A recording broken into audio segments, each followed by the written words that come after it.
हुआ जिसने अपने आप पर इतना संयम योग किया कि वो 10 इंद्रियों को जीत चुका था। 10 इंद्रियों को मैंने बात तो दी है कि उसको 10 दिशाओं का ज्ञान था।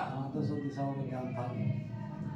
तो ये वाक्य को अब जैसे कि बताते हैं कि रावण के भी 10 चीज का स्टेन्यू भाई इसने हर जन्म में तपस्या करता था, यो यज्ञ करता था, अपना सर काट करके उसमें आहुति दे देता था और तब भगवान शंकर उसको प्रकट नहीं हुए, इसलिए उसने यानी कि बारी बारी से यानी कि 10 शीश चढ़ा दिए और तब जा करके मतलब उसको भगवान शिव मिले और उन्होंने उसको आशीर्वाद दिया, विद्या दी, ऐसा हुआ। तो ऐसा नहीं है, वो 10 शीश का मतलब था कि रावण ने 10 बार भगवान शंकर को प्रसन्न करने के लिए अनुष्ठान किए नाना तरह से, और बाबा जी प्रसन्न नहीं हुए, लेकिन 10वीं बार उसको भगवान शंकर मिले और भगवान शंकर ने उसको अपने योग्य समझा कि ये उस योग्य हो सकता है, तो उसको अपना भक्त बना दिया, अपना शिष्य बना लिया, उसको अनेक रिद्धि सिद्धि ज्ञान भंडार दे दी, अनेक ऐसी ऊर्जा दे दी जिससे कि वो आने वाले समय मात्र हो गया ना। लेकिन उस समय पर यह भी कहा गया था कि यदि तुम इस विद्या का दुरुपयोग करोगे तो ये तुम्हारा साथ छोड़ देगा। जब रामचंद्र जी वन को गए थे तो रावण को पता चला था कि आज जंगल में राम अकेले होंगे, तो रावण खुद अपना रथ ले जाकर के उससे युद्ध करने पहुंचा था। उस समय पर रामचंद्र जी ने उसको परास्त कर दिया था और उसको नियत्ता छोड़ करके वापस कर दिया था कि हम नियत्ते पे शस्त्र नहीं चलाते हैं। तो रावण तो उसी समय जान चुका था कि राम के पास में कितनी बड़ी ताकत है, उसके पास में था कुछ नहीं, लेकिन जिस पर कृपा गुरुदेव की हुई वहां पर कृपा करे सब कोई, जिस पर गुरु महाराज का महापुरुषों का आशीर्वाद है और वो करते हुए निष्ठ है, तो वो क्यों ना उस जगह पहुंच पाए, तो उसने विजय प्राप्त करी। तो ये रहस्य छुपे हुए हैं। आज हमको इनको समझाने के लिए हमारे महापुरुष साधु लोग इस तरह की बातों को हमें समझाने के लिए तैयार नहीं, और यही कहते हैं कि नहीं ऐसे ही था, पहले सतयुग था, उस समय पर ऐसा था, ऐसा ही होता था, लेकिन ऐसा नहीं है। बहुत प्रश्न है ऐसे, जैसे सीता का जन्म है, सीता को बताते हैं राजा रानी ने हल चलाया है और हल्की फाली घड़े में, सोने के घड़े में टकरा गई और वो बच्चे का जन्म हो गया।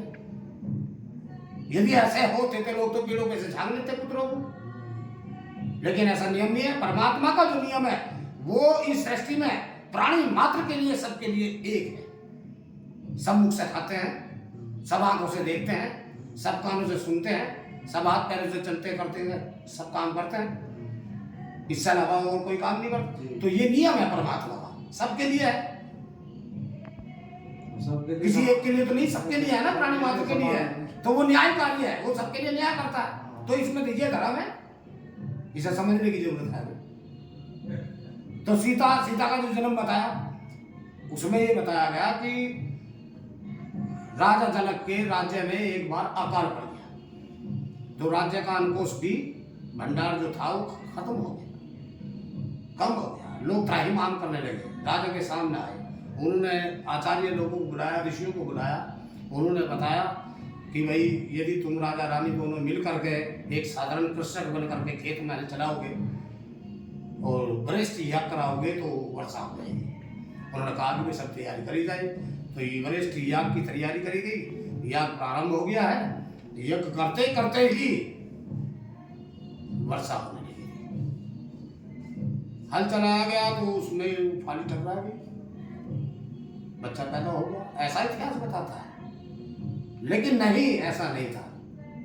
आकार बड़ा, हल चलाया, लेकिन हल की फाली उस सोने के घड़े से नहीं टकराई।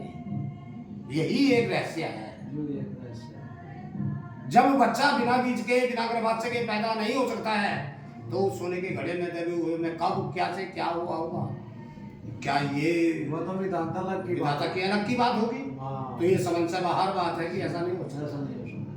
तो इसमें मतलब ये बताया गया था कि जब बरसात इतनी हुई कि शीत पड़ गया, ठंड पड़ गई ज्यादा, और ज्यादा शीत पड़ने के कारण जब बच्चे की जन्म की खुशी सुनी, वहां पर सब ऋषि योगाचार्य सब इकट्ठे हुए थे, ज्योतिषाचार्य, उस बच्चे का नामकरण कर दिया गया। तो शीत पड़ने के कारण उस बच्चे का नाम दिया गया सीता,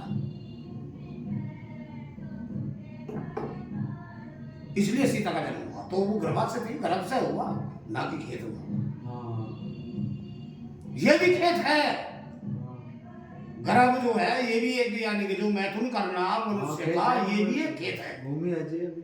किसी कार्य को हल कर लेना ही हाँ हल चलाना है, हाँ, किसी कार्य को हल करना ही हल चलाना। चलाना है।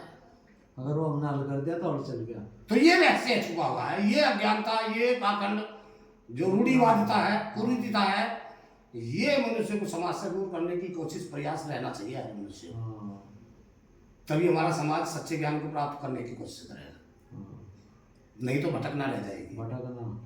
तो हमारे जो कृष्णदत्त ब्रह्मचारी जी थे, उन्होंने जो ये ज्ञान दिया है वो एक समाज के लिए जरूरी है, और ये ज्ञान जो है समाज तक पहुंचना चाहिए।